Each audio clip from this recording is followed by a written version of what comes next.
ಶ್ರೀಗುರುಭ್ಯೋ ನಮಃ. ಹರಿ ಓಂ. ಯೋऽन्तಃ ಪ್ರವಿಶ್ಯ ಮಮ ವಾಚಮಿಮಾಂ ಪ್ರಸಪ್ತಾಂ ಸಂಜೀವಯತ್ಯಖಿಲ ಶಕ್ತಿಧರ ಸ್ವಧಾಮ್ನಾ ಅನ್ಯಾಂಶ್ಚ ಹಸ್ತಚರಣಶ್ರವಣತ್ವಗಾದೀನ್ ಪ್ರಾಣಾನ್ ನಮೋ ಭಗವತೆ ಪುರುಷಾಯ ತುಭ್ಯಂ.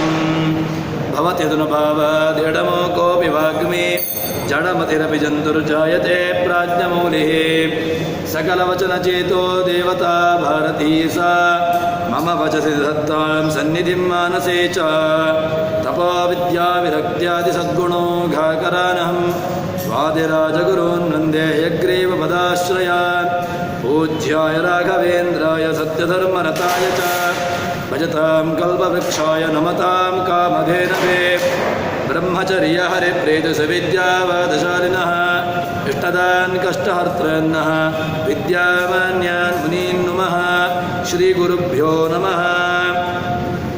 ಶ್ರೀವೇದಾಂತಮಹಾಚಲಂ ಹಿ ಪರಿತಃ ಸಂಯೋಜ್ಯ ಸೂತ್ರಾಹಿಪಂ ಸದ್ವಾತಾಗಮಕೋಶಿತಾತ್ಮಹೃದಯಂ ತತ್ಪೂರ್ವಪಕ್ಷಾಸುರೈಃ ಸಿದ್ಧಾಂತೋಕ್ತಿಸುರೈಶ್ವರೈಶ್ಚ ಮದಿತೋ ಯಃ ಕೃಷ್ಣದುಗ್ಧಾಂಬುಧಿಃ ಸ್ವೀಯಾನಾಂ ಅಮೃತಂ ಪ್ರಯಚ್ಛತಿ ಸಮಾಂ ಪಾಯಾದ್ಗುಣೋದ್ಯನ್ಮಣಿಃ. ಶ್ರೀಗುರುಭ್ಯೋ ನಮಃ. ಹರಿ ಓಂ.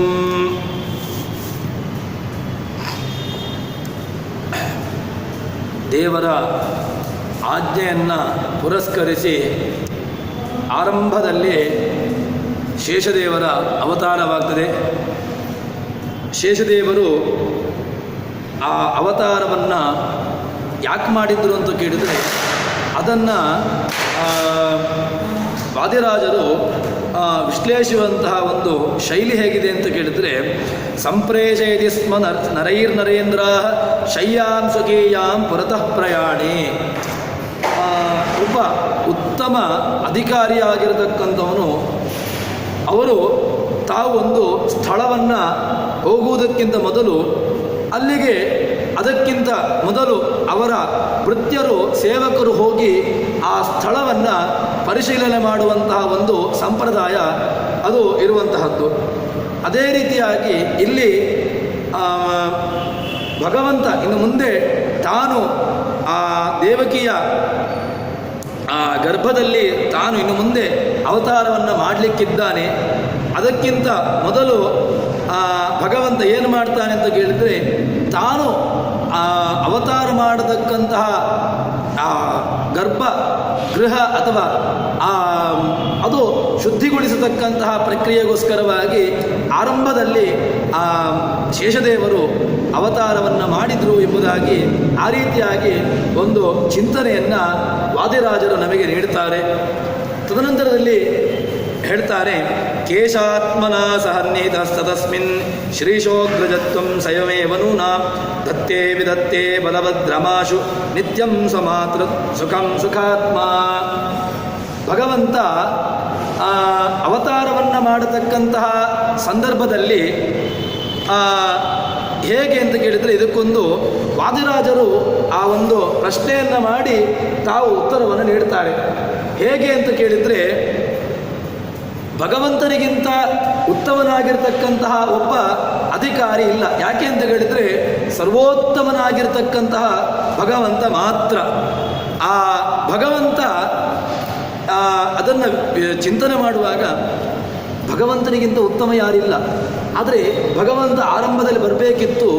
ಆದರೂ ಕೂಡ ಬಲರಾಮ ಯಾಕೆ ಬಂದ ಅಂತ ಕೇಳಿದರೆ ಹೇಳ್ತಾರೆ, ಬಲರಾಮ ಅವನು ಸಾಮಾನ್ಯನಲ್ಲ.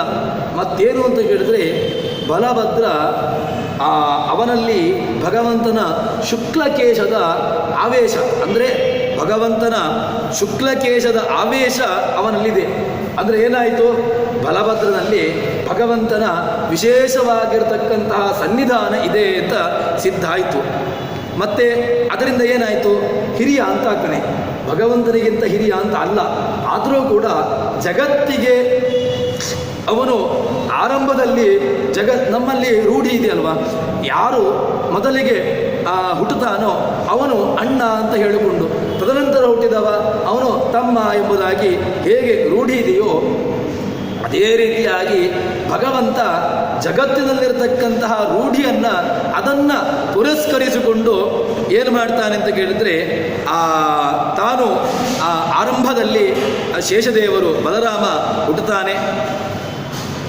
ಇನ್ನೇನು ಅಂತ ಕೇಳಿದರೆ ವೇದ ಹೇಳ್ತದೆ ಅಣೋರಣೀಯಾನ್ ಮಹತೋ ಮಹೀಯಾನ್ ಅಂತ ಹೇಳಿಕೊಂಡು ವೇದ ಭಗವಂತನನ್ನು ಕೊಂಡಾಡ್ತದೆ. ಭಗವಂತ ಅಣುವಿಗೆ ಅಣು ಆಗ್ತಾನೆ, ಮಹತ್ತಿಗೆ ಮಹತ್ತಾಗಲಿಕ್ಕೂ ಸಾಧ್ಯ ಇದೆ. ಅಂತಹ ವಿಶಿಷ್ಟನಾಗಿರ್ತಕ್ಕಂತಹ ಸಾಮರ್ಥ್ಯವನ್ನು ಭಗವಂತ ಹೊಂದಿರತಕ್ಕಂಥವನು. ಇದು ನಿಜವಾಗಿ ವಿರುದ್ಧವಾಗಿರತಕ್ಕಂತಹ ಧರ್ಮ. ಎಲ್ಲಿ ಅಣುತ್ವ ಇದೆಯೋ ಅಲ್ಲಿ ಮಹತ್ವವನ್ನು ಹೇಳಲಿಕ್ಕೆ ಬರೋದಿಲ್ಲ, ಎಲ್ಲಿ ಮಹತ್ವ ಇದೆಯೋ ಅಲ್ಲಿ ಅಣುತ್ವವನ್ನು ಹೇಳಲಿಕ್ಕೆ ಬರೋದಿಲ್ಲ. ಪರಸ್ಪರ ವಿರುದ್ಧವಾಗಿರತಕ್ಕಂತಹ ಧರ್ಮಗಳು ಯಾವುದೋ ಬೇಡ. ಭಗವಂತನಲ್ಲಿ ಗುಣಭೃನ್ನಿರ್ಗುಣೋ ಮಹಾನ್ ಅದೃತಸ್ವಧೃತಸ್ವಾಸ್ಯ ಪ್ರಾಗ್ವಂಶೋ ವಂಶವರ್ಧನ ಅಂತ ಹೇಳಿಕೊಂಡು ಭಗವಂತನಲ್ಲಿ ಎಲ್ಲ ವಿರುದ್ಧವಾಗಿರತಕ್ಕಂತಹ ಧರ್ಮಗಳನ್ನು ಅಲ್ಲಿ ವಿಷ್ಣು ಸಹಸ್ರನಾಮ ಹೇಳ್ತಾ ಉಂಟು. ಹೇಗೆ ನೀವು ಕೂಡಿಸ್ತೀರಿ? ಈ ಪರಸ್ಪರ ವಿರುದ್ಧವಾಗಿರತಕ್ಕಂತಹ ಗುಣವುಳ್ಳಂತಹ ಎಲ್ಲ ಭಗವಂತ ಅದೃತ, ಭಗವಂತ ಸ್ವಧೃತ ಅಂತ ಹೇಳಿಕೊಂಡು ಎಲ್ಲ ಹೇಳ್ತೀರಿ. ಅವನನ್ನು ಯಾರೂ ಧಾರಣೆ ಮಾಡಲಿಲ್ಲ, ಅವನು ತಾನು ತನ್ನನ್ನೇ ಧಾರಣೆ ಮಾಡಿಕೊಂಡಿದ್ದಾನೆ. ಎಲ್ಲಿಯಾದರೂ ಕೂಡ ನಾವು ನಮ್ಮ ಮೇಲೇ ಇದ್ದೇವೆ ಅಂತ ಹೇಳಲಿಕ್ಕಾಗಲ್ಲ. ಇಲ್ಲ, ನಾವು ಮತ್ತೇನು, ನಾವು ಭೂಮಿಯ ಮೇಲೆ ನಾವು ಆಶ್ರಯವನ್ನು ಪಡೆದುಕೊಂಡಿದ್ದೇವೆ ಅಂತ ಹೇಳುವಂತಹದ್ದು. ನನ್ನಲ್ಲಿಯೇ ನಾನು ಇದ್ದೇನೆ, ಇದು ವ್ಯಾಹತ. ನನ್ನಲ್ಲಿಯೇ ನಾನಿರುವಿಕೆ ಎಂಬುದು ಅದು ವ್ಯಾಹತ. ಆದರೆ ಭಗವಂತನಲ್ಲಿ ಹೇಗೆ ಅಂತ ಕೇಳಿದರೆ ತಾನನ್ನು ತಾನೇ ಅವನು ಧರಿಸಿಕೊಂಡಿರ್ತಾನೆ, ತನ್ನನ್ನು ಯಾರೂ ಕೂಡ ಧಾರಣೆ ಮಾಡಬೇಕು ಅಂತಿಲ್ಲ. ಹಾಗೆ ಇಲ್ಲಿಯೂ ಕೂಡ ಈ ಅಣುತ್ವ, ಮಹತ್ವ ಮತ್ತು ಅವನಲ್ಲಿ ಎಲ್ಲ ಈ ವಿರುದ್ಧವಾಗಿರ್ತಕ್ಕಂತಹ ಧರ್ಮವನ್ನು ಭಗವಂತನಲ್ಲಿ ಕೂಡಿಸಬಹುದು. ಇನ್ನೊಂದು ಏನು ಅಂತ ಕೇಳಿದರೆ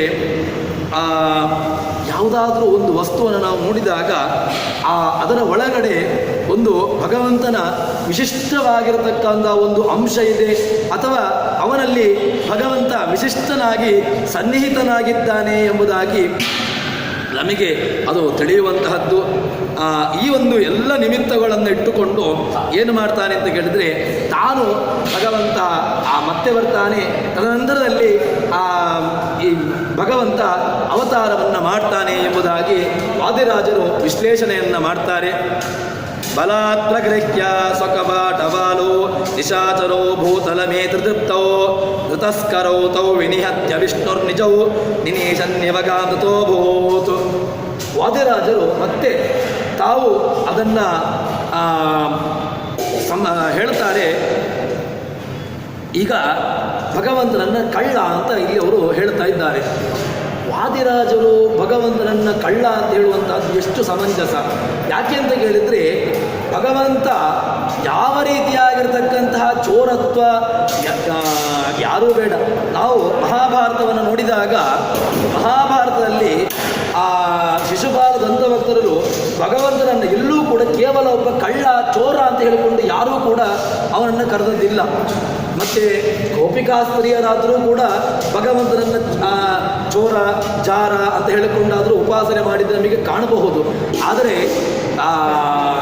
ಇದು ಯಕ್ಕಶ್ಚಿತ್ ಈ ವಾದಿರಾಜರಂತರ ಮಹಾಜ್ಞಾನಿಗಳು ಅವರು ಭಗವಂತನನ್ನು ಕಳ್ಳ ಅಂತ ಹೇಳಿಕೊಂಡು ಕರೆಯುವಂಥದ್ದು ಎಷ್ಟು ಸಮಂಜಸ ಅಂತ ಕೇಳಿದರೆ ವಾದಿರಾಜರು ಅದನ್ನು ಹೇಳ್ತಾರಂತೆ. ಹೇಗೆ ಅಂತ ಕೇಳಿದರೆ ಅದನ್ನು ವಿಶ್ಲೇಷಣೆ ಮಾಡ್ತಾರೆ. ಭಗವಂತ ತನ್ನ ದ್ವಾರಪಾಲಕರು ಜಯ ವಿಜಯರಿಗೆ ಶಾಪದ ನಿಮಿತ್ತವಾಗಿ ತಾನೇ ಅವರನ್ನು ಸಂಹಾರ ಮಾಡ್ತೇನೆ ಎಂಬುದಾಗಿ ಹೇಳಿಕೊಂಡು ಅವನು ಆ ಭೂಮಿಗೆ ಅವತಾರವನ್ನು ಮಾಡಿದ. ಆದರೆ ಇಲ್ಲಿ ನಿಶಾಚರವು ಅಂತ ಒಂದು ಕಪಾಟ ಶಬ್ದವನ್ನು ಪ್ರಯೋಗ ಮಾಡಿದ್ದಾರೆ. ನಿಶಾಚರವು ಭೂತಲ ಮೇತೆ ದೃಪ್ತವು ಅಂತ. ಇದು ಹೇಗೆ ಅಂತ ಕೇಳಿದರೆ ಇದನ್ನು ವಿಶ್ಲೇಷಣೆ ಮಾಡುವಂತಹ ಶೈಲಿ ಹೇಗೆ ಅಂತ ಕೇಳಿದರೆ ದೇವರ ಮನೆಯ ದ್ವಾರಪಾಲಕರು ಇಬ್ಬರು, ಯಾರು? ಜಯ ವಿಜಯರು. ತಮ್ಮ ಶಾಪದ ನಿಮಿತ್ತವನ್ನಾಗಿ 3 ಅವತಾರಗಳನ್ನು ಎತ್ತಿ ಬಂದಿರತಕ್ಕಂಥವರು. ಅವರಿಗೆ ಹೇಳ್ತಾರೆ, ಇಲ್ಲಿ ಭಗವಂತ ಅವನನ್ನು ಕತ್ತು ಅವರು ಭೂಮಿಗೆ ಬಂದಿರತಕ್ಕಂಥವರು. ಆ ಕತ್ತು ಅನ್ಯಾಯವನ್ನು ಮಾಡಿ ಭೂಮಿಗೆ ಅಂದರೆ ಕಳ್ಳತನ ಮಾಡಿದ್ದು ಅಂತ ಹೇಳಿದರೆ ತಮ್ಮ ಯಾವುದೋ ಒಂದು ಶಾಪದ ನಿಮಿತ್ತವನ್ನು ಅನುಸರಿಸಿಕೊಂಡು ಅವರು ಆ ಭೂಮಿಗೆ ಬರ್ತಾರೆ. ಮತ್ತೆ ಪುನಃ ಯಾಕೆ ಬಂದ ಅಂತ ಕೇಳಿದರೆ ಭಗವಂತ ತನ್ನ ಸೇವಕರು ಅಲ್ಲಿದ್ದರಂತೆ, ಭೂಮಿಯಲ್ಲಿದ್ದರು. ಆ ಸೇವಕರನ್ನು ಮತ್ತೆ ಪುನಃ ತಾನು ಅವರನ್ನು ಕರ್ಕೊಂಡು ಹೋಗಬೇಕಿತ್ತು. ತನಗೆ ಮೂಲ ರೂಪದಲ್ಲಿರತಕ್ಕಂತಹ ತನ್ನ ಸೇವೆಯನ್ನು ಸೇವಕರು ಮಾಡ್ತಾ ಇದ್ರಲ್ವ, ಆ ಸೇವಕರನ್ನು ಮತ್ತೆ ಪುನಃ ತನ್ನಲ್ಲಿಗೆ ಕರ್ಕೊಂಡು ಹೋಗಬೇಕು. ಹೇಗೆ ತಂದೆ ಅಥವಾ ತಾಯಿಯ ಜೊತೆಗೆ ಮಕ್ಕಳು ಬರ್ತಾರೆ, ಮತ್ತು ಬಂದಾಗ ತದನಂತರ ಅವರೇ ಮತ್ತೆ ಪುನಃ ಅವರನ್ನೇ ಮಕ್ಕಳು ಅವರೇ ಕರ್ಕೊಂಡು ಹೋಗ್ತಾರೆ, ತಂದೆ ತಾಯಿಗಳೇ. ಅದೇ ರೀತಿಯಾಗಿ ಭಗವಂತ ಯಾಕೆ ಬಂದ ಅಂತ ಕೇಳಿದರೆ ತನ್ನ ಸೇವಕರು ಭೂಮಿಯಲ್ಲಿದ್ದಾರೆ, ಆ ಭೂಮಿಯಲ್ಲಿರ್ತಕ್ಕಂತಹ ಸೇವಕರನ್ನು ಮತ್ತೆ ಪುನಃ ಅವರನ್ನು ತನ್ನ ಸ್ವಸ್ಥಾನಕ್ಕೆ ಕರ್ಕೊಂಡು ಹೋಗಬೇಕು ಎಂಬುದಾಗಿ ಇಟ್ಟುಕೊಂಡು ಅವರು ನಿಶಾಚರು ಅಂತ ಹೇಳಿದರು. ಇನ್ನೊಂದು ರೀತಿಯಲ್ಲಿ ಇದನ್ನು ವಿಶ್ಲೇಷಣೆ ಮಾಡ್ತಾರೆ. ಹೇಗೆ ಅಂತ ಕೇಳಿದರೆ, ಈಗ ನಿಶಾಚರು ಅಂತ ಹೇಳಿದಾಗ ವಾಸ್ತವಿಕವಾಗಿ ಕಳ್ಳ ಅಂತ ಹೌದು ಅರ್ಥ. ನಿಶಿಚರತೆ ಇದೆ ನಿಶಾಚರ, ಯಾರ ಸಂಚಾರ ರಾತ್ರಿ ಹೊತ್ತು ಇರ್ತದೋ ಅವರನ್ನು ಕಳ್ಳರು. ಸಾಮಾನ್ಯವಾಗಿ ಕಳ್ಳರೇ ರಾತ್ರಿ ಹೊತ್ತು ಸಂಚಾರವನ್ನು ಮಾಡುವಂಥದ್ದು. ಯಾಕೆ ಅಂತ ಕೇಳಿದರೆ ತಮ್ಮ ಉದರ ನಿಮಿತ್ತವಾಗಿ ಏನೋ ಅವರ ಕಳ್ಳತನವನ್ನು ತಮ್ಮ ಹವ್ಯಾಸವೋ ಅಥವಾ ಏನೋ ಒಂದು ಮಾಡಿಕೊಂಡಿರ್ತಾರೆ. ಭಗವಂತ ಹೇಳ್ತಾನೆ, ಈಗ ಇಲ್ಲಿ ಕಳ್ಳರನ್ನು ಸಂಹಾರ ಮಾಡಲಿಕ್ಕೆ, ಕಳ್ಳರು ಅಂತ ಹೇಳಿದ್ರೆ ಭಗವಂತನಿಲ್ಲ ಅಂತ ಹೇಳ್ತಕ್ಕಂಥವರು. ಯಾರು ಭಗವಂತನ ನಾಸ್ತಿಕ್ಯವಾದವನ್ನು ಅಥವಾ ದೇವತೆಗಳನ್ನು ಇವರ ಎಲ್ಲರನ್ನೂ ಕೂಡ ಯಾರು ತೊಂದರೆ ಕೊಡ್ತಾ ಇರ್ತಾರೋ ಅವರು ವಾಸ್ತವಿಕವಾಗಿ ಕಳ್ಳರು. ಸ್ಥೇನೇವ ಸಹ ಅಂತ ಆ ಭಗವಂತನ ನಾಸ್ತಿಕ್ಯವಾದವನ್ನು ಪ್ರತಿಪಾದನೆ ಮಾಡುವಂತಹದ್ದು ಒಂದು ರೀತಿಯಾಗಿ ಕಳ್ಳತನಕ್ಕೇ ಸಮಾನ. ಅಂತಹ ಕಳ್ಳರನ್ನು ಸಂಹಾರ ಮಾಡುವುದಕ್ಕೋಸ್ಕರವಾಗಿ ಭಗವಂತ ಬಂದ. ಭಗವಂತ ಏನು ಮಾಡಿದ? ಭಗವಂತ ಆ ಜಗತ್ತಿಗೆ ಅವತಾರವನ್ನು ಮಾಡಿದ.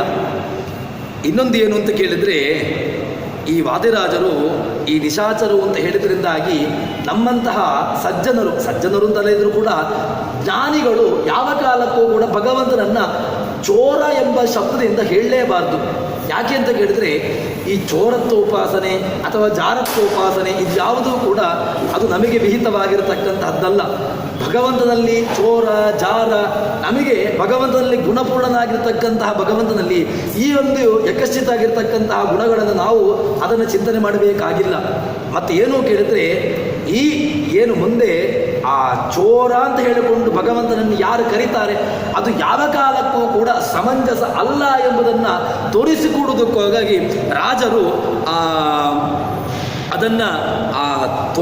ಅದನ್ನು ತೋರ್ಪಡಿಸುವುದಕ್ಕೋಸ್ಕರವಾಗಿ ಈ ರೀತಿಯಾಗಿ ಶಬ್ದವನ್ನು ಪ್ರಯೋಗ ಮಾಡ್ತಾ ಇದ್ದಾರೆ. ಆ ದೇವರ ಸೇವಕರನ್ನು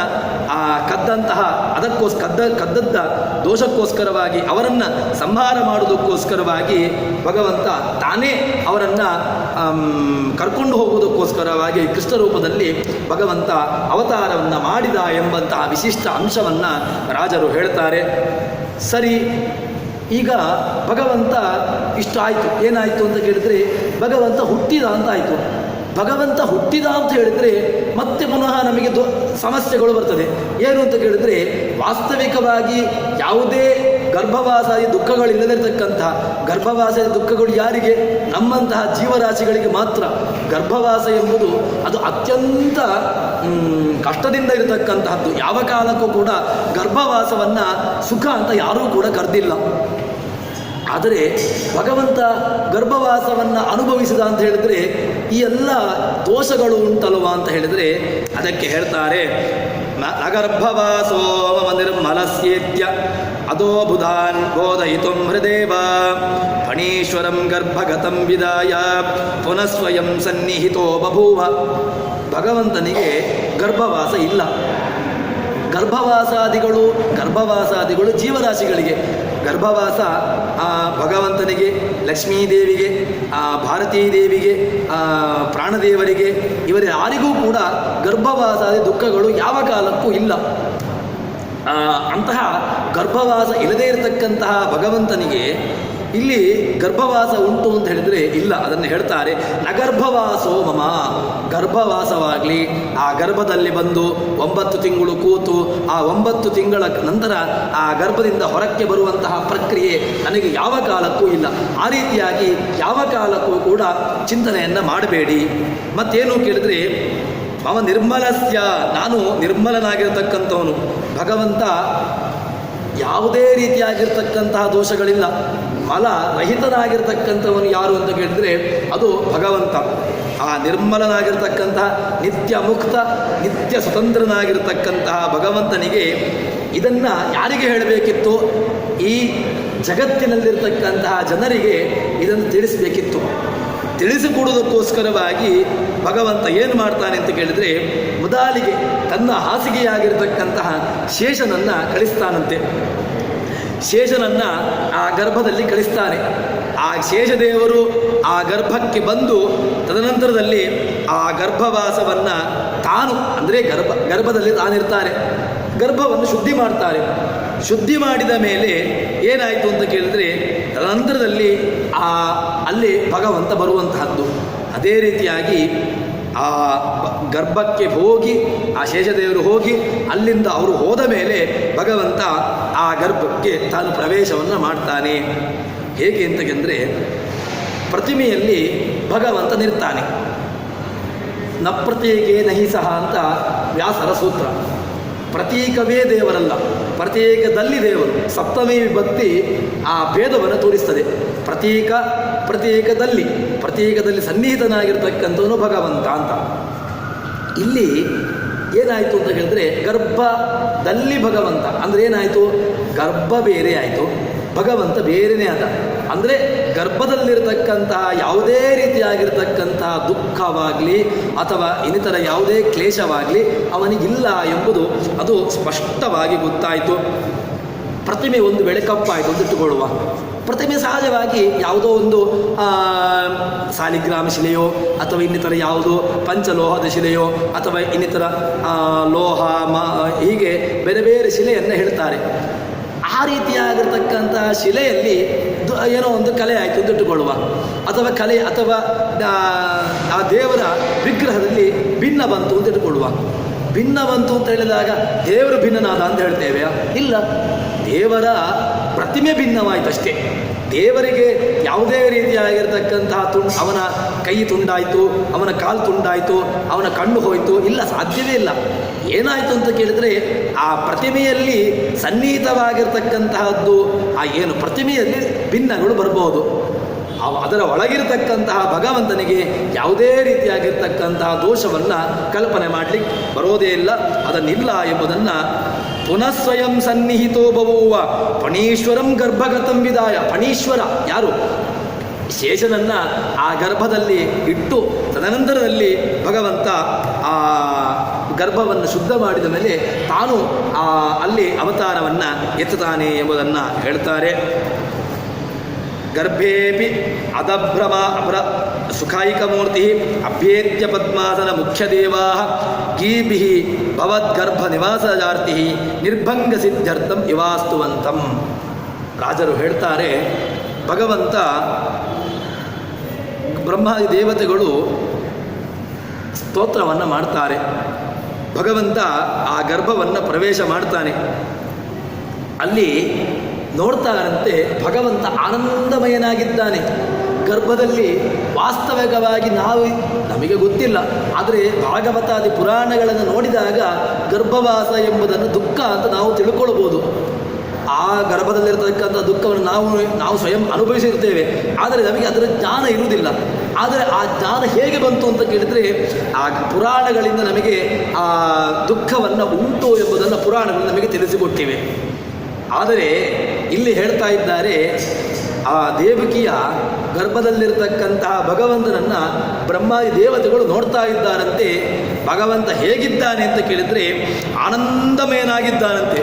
ಯಾವುದೇ ರೀತಿಯಾಗಿ ದುಃಖವನ್ನು ಅನುಭವಿಸ್ತಲೇ ಇಲ್ಲ, ಒಳ್ಳೆಯ ಆನಂದದಲ್ಲಿ ತೇಲ್ತಾ ಇರತಕ್ಕಂತಹ ಭಗವಂತ ಅಲ್ಲಿ ಇದ್ದಾನೆ. ಅಂತಹ ಆ ಗರ್ಭದಲ್ಲಿರ್ತಕ್ಕಂತಹ ಭಗವಂತನನ್ನು ಬ್ರಹ್ಮಾದಿ ದೇವತೆಗಳು ಸ್ತೋತ್ರ ಮಾಡಿದರು. ನಾವು ಅಲ್ಲಿ ಒದ್ದಾಡ್ತೇವೆ. ಯಾಕೆ ಅಂತ ಕೇಳಿದರೆ ನಮಗೆ ಅಲ್ಲಿ ಬೇರೆ ಬೇರೆಯಾಗಿರ್ತಕ್ಕಂತಹ ಕ್ರಿಮಿಗಳು ನಮ್ಮನ್ನು ಚುಚ್ತಾ ಇರ್ತವೆ.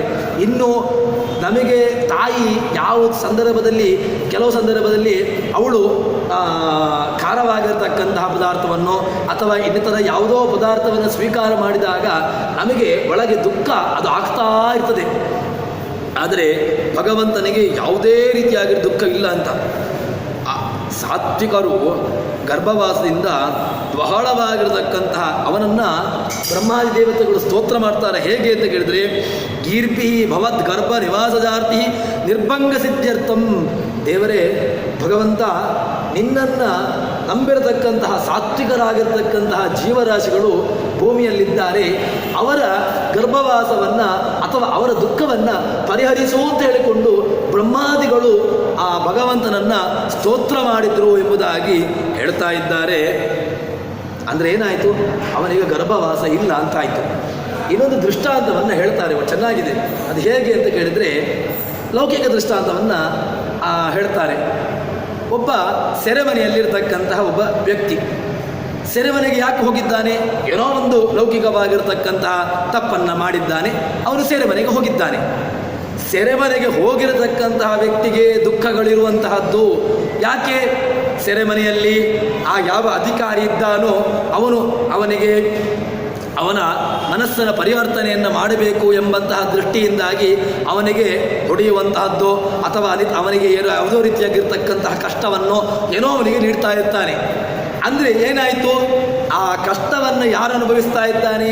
ಒಳಗಿರ್ತಕ್ಕಂಥ ಕೈದಿ ಅನುಭವಿಸ್ತಾ ಇದ್ದಾನೆ ಹೊರತು ಯಾವ ಅಧಿಕಾರಿ ಇದ್ದಾನೆ ಅವನು ಏನಾದರೂ ಆ ದುಃಖವನ್ನು ಅನುಭವಿಸ್ತಾನೋ? ಇಲ್ಲ. ಅವನು ಕೂಡ ಆ ಕೈದಿಯ ಜೊತೆಗೆ ಆ ಸೆರೆಮನೆಗೆ ಹೋಗ್ತಾನೆ, ಸೆರೆಮನೆಯ ಬಾಗಿಲು ಹಾಕ್ತಾನೆ. ಸೆರೆಮನೆಗೆ ಬಾಗಿಲು ಹಾಕಿದಾಗ ಅವನು ಕೂಡ ದುಃಖವನ್ನು ಅನುಭವಿಸಬೇಕಲ್ವ ಅಂತ ಕೇಳಿದ್ರೆ ಅವನಿಗೆ ಅನುಭವಿಸಬೇಕು ಅಂತ ಇಲ್ಲ. ಯಾಕೆ? ಅವನ ಅಧಿಕಾರಿ. ಅದೇ ರೀತಿಯಾಗಿ ನಮ್ಮ ಭಗವಂತನು ಕೂಡ ಹಾಗೇನೆ. ಅವನು ಗರ್ಭವಾಸವನ್ನು ಅನುಭವಿಸುವುದಿಲ್ಲ, ಗರ್ಭದಲ್ಲಿ ಇರ್ತಾನೆ. ಅಲ್ಲಿ ಇರುವಾಗಲೂ ಕೂಡ ಒಳ್ಳೆಯ ರೀತಿಯಲ್ಲಿ ಆನಂದಮಯನಾಗಿ ಭಗವಂತನಿರ್ತಾನೆ ಎಂಬುದನ್ನು ಹೇಳ್ತಾರೆ. ಇನ್ನು ಕೈದಿಗಳಿಗೆ ದುಃಖ ಆದರೆ ಹೇಗೆ ಅಂತ ಕೇಳಿದರೆ, ಅವನ ಕೈದಿಗಳನ್ನು ಬಿಡುಗಡೆ ಮಾಡಬೇಕು ಅಂತ ಯಾರೋ ಒಬ್ಬರು ಬರ್ತಾರೆ, ಅವನ ಸಂಬಂಧಿಕರು ಅಥವಾ ಇನ್ನಿತರ ಯಾವುದೋ ಲೌಕಿಕವಾಗಿ ನೋಡುವಾಗ ಯಾವುದೋ ಒಬ್ಬ ಮತ್ತೊಬ್ಬ ಅವನನ್ನು ವಾದ ಮಾಡುವವನು ಬಂದು ಅಲ್ಲಿ ಬಿಡಿಸ್ಲಿಕ್ಕೋಸ್ಕರವಾಗಿ ಹೇಳ್ತಾನೆ. ಇದು ಏನಾಯಿತು ಅಂತ ಕೇಳಿದರೆ, ನಾವು ಬ್ರಹ್ಮಾದಿಗಳಿಗೆ ಹೇಗೆ ಅನ್ವಯ ಮಾಡ್ಬೋದು ಅಂತ ಕೇಳಿದರೆ, ಬ್ರಹ್ಮಾದಿಗಳು ಸಜ್ಜನರನ್ನು ಉದ್ದೇಶವಿಟ್ಟುಕೊಂಡು ಬ್ರಹ್ಮಾದಿಗಳು ಭಗವಂತನ ಬಳಿಗೆ ಹೋದ್ರಂತೆ. ಬ್ರಹ್ಮದೇವರೇ, ಆ ದೇವರೇ ಆ ಜಗತ್ತಿನಲ್ಲಿ ಒಳ್ಳೆಯ ಸಜ್ಜನರು, ಅವರು ದುಃಖವನ್ನು ಅನುಭವಿಸ್ತಾ ಇದ್ದಾರೆ, ಅವರ ದುಃಖವನ್ನು ಪರಿಹರಿಸು ಅಂತ ಹೇಳಿಕೊಂಡು ಅದಕ್ಕೋಸ್ಕರವಾಗಿ ತಾವು ಹೋದರು ಎಂಬುದನ್ನು ಈ ರೀತಿಯಾಗಿ ರಾಜರು ಅದನ್ನು ಚಿಂತಿಸ್ತಾರೆ. ರಾಜರ ಶೈಲಿ ಅದೊಂದು ರೀತಿಯಾಗಿ ಅತ್ಯಂತ ಅದ್ಭುತವಾಗಿರತಕ್ಕಂತಹ ಶೈಲಿ. ಯಾಕೆ ಅಂತ ಕೇಳಿದರೆ, ಅವರು ಚಿಂತನೆ ಮಾಡಿರತಕ್ಕಂತಹ ಒಂದು ಚಿಂತನೆಗಳು ಅದು ವಿಶಿಷ್ಟವಾಗಿರತಕ್ಕಂತಹ ಒಂದು ತಾವು ಕಾವ್ಯ ರೀತಿಯಾಗಿ ಅದನ್ನು ಕೊಂಡು ಹೋಗಿದ್ದಾರೆ. ಹೀಗೆ ಅದನ್ನು ನಾವು ತಿಳ್ಕೊಳ್ಬಹುದು ಎಂಬುದಾಗಿ ಹೇಳ್ತಾರೆ. ತದನಂತರದಲ್ಲಿ ಜಯಂತಿ ಅಥೋ ಜಯಂತ್ಯಾಂ ಉದಭೂನ್ನಿಶೀಥೆ ಶಶೀವದೇವಕ್ಯದುರೋದಯಾರ್ದ್ರೇ ದಿಗಷ್ಟಕೆ ರಾಜರಾಂಚಿಗೀಶು ತಿಥಿರ್ನಿಶಾಸಾ ಚ ಗುಣೋಚಿತೈವ. ಭಗವಂತ ಹುಟ್ಟಿದ ಅಂತ ಎಂಬುದನ್ನು ಹೇಳ್ತಾರೆ. ಸಿಂಹಸ್ಥಯೋ ಗುರುರವ್ಯೋ ಪರೇಶ ಅಂತ ಆಚಾರ್ಯ ಮಧ್ವರು ಹೇಳ್ತಾರೆ. ಭಗವಂತ ಯಾವಾಗ ಹುಟ್ಟಿದ ಅಂತ ಕೇಳಿದರೆ, ಜಯಂತ್ಯಾಂ ಉದಭೂನ್ನಿಶೀಥೆ. ಭಗವಂತ ಕೃಷ್ಣ ಪಕ್ಷದ ಸಿಂಹ ಮಾಸದ ಕೃಷ್ಣ ಪಕ್ಷದ ಅಷ್ಟಮಿ ದಿವಸ ಭಗವಂತ ರಾತ್ರಿ ಹೊತ್ತಿನಲ್ಲಿ ಅವತಾರವನ್ನು ಮಾಡಿದ ಅಂತ ಹೇಳ್ತಾರೆ. ಅವತಾರವನ್ನು ಮಾಡಿದ ಅಂತ ಹೇಳಿದಾಗ ಅದನ್ನು ವಿಶ್ಲೇಷಣೆ ಮಾಡ್ತಾರೆ. ಜಯಂತಿ ಅಂತ ಹೇಳ್ತಾರೆ. ಯಾಕೆ ಅಂತ ಕೇಳಿದರೆ, ಸಿಂಹಮಾಸ ಅಷ್ಟಮಿ ತಿಥಿ ಚಂದ್ರೋದಯಕ್ಕೆ ಯಾವಾಗ ರೋಹಿಣಿ ನಕ್ಷತ್ರವಿರ್ತದೆಯೋ ಆ ಸಂದರ್ಭದಲ್ಲಿ ಅದನ್ನು ಜಯಂತಿ ಎಂಬುದನ್ನು ಜಯಂತಿಯಿಂದ ಅದನ್ನು ವಿಶಿಷ್ಟವಾಗಿರತಕ್ಕಂತಹ ಕಾಲ ಎಂಬುದನ್ನು ಹೇಳ್ತಾರೆ. ಈ ರಾತ್ರಿಯನ್ನು ಬಯಸಿದ್ದು ಯಾಕೆ ಅಂತ ಕೇಳಿದರೆ, ಅವನು ರಾತ್ರಿಂಚರು ಜಿಗಷ್ಟಕ್ಕೆ ರಾತ್ರಿಚರಾಂಜಿಗೀಶಃ. ರಾತ್ರಿಚರರು ಯಾರು? ರಾತ್ರಿಚರರು ರಾತ್ರಿಂಚರೋ ರಾತ್ರಿಚರ ಕರ್ಬುರೋ ನಿಕಷಾತ್ಮಜ, ಅಸುರರು.